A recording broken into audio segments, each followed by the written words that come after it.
ভিডিওটা সরস্বতী পুজোর দিন রাতের ব্যস্ততার কারণে আর পোস্ট করা হয়ে ওঠেনি।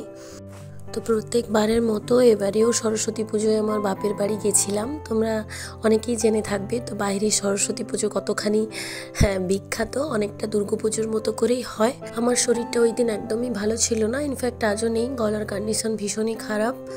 তো বোন, বাপি আর মাম্মা তিনজনে মিলে মেলায় গেছিলো। আর বোন দেখো মাম্মাকে এই সমস্ত জিনিসগুলো কিনে দিয়েছে। তো আমার মনে হলো যে তোমাদের সাথে শেয়ার করি। এমনিতেও তোমাদের সাথে খুব একটা ভিডিও এখন দেওয়া হয় না ব্যস্ততার কারণে।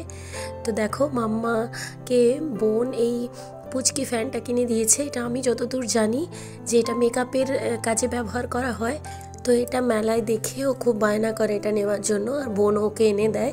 এই পুচকে ফ্যানটা এতটাই কিউট ছিল যে এই ঠান্ডার মধ্যেই যে কারোরই গরম লেগে যাবে, যেরকম মাম্মার এখন হচ্ছে।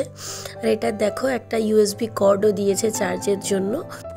এই ভিডিওটা আমি অ্যাকচুয়ালি করেছিলাম আমার কর্তামশাইয়ের জন্যে। ও যেহেতু পুজোয় যায়নি, তো মাম্মাকে বোন কী কী এনে দিয়েছে ওটা দেখানোর জন্যই আমি ভিডিওটা করেছিলাম। তাই ভাবলাম তোমাদের সাথেও আমি এটা শেয়ার করে দিই। এছাড়াও একটা পেন্সিলের, খুব সুন্দর পেন্সিলের বক্স মাম্মাকে এনে দিয়েছে বোন। ওটা তোমাদের সাথে আর শেয়ার করা হয়নি। তো যাই হোক, বোন মেলার থেকে মোমো আর ফুচকা নিয়ে এসেছিলো, আর নিয়ে এসেছিলো এই ভুট্টাটা, যেটা আমি একদমই পছন্দ করি না। তো দেখা হবে নেক্সট ব্লগে। টাটা।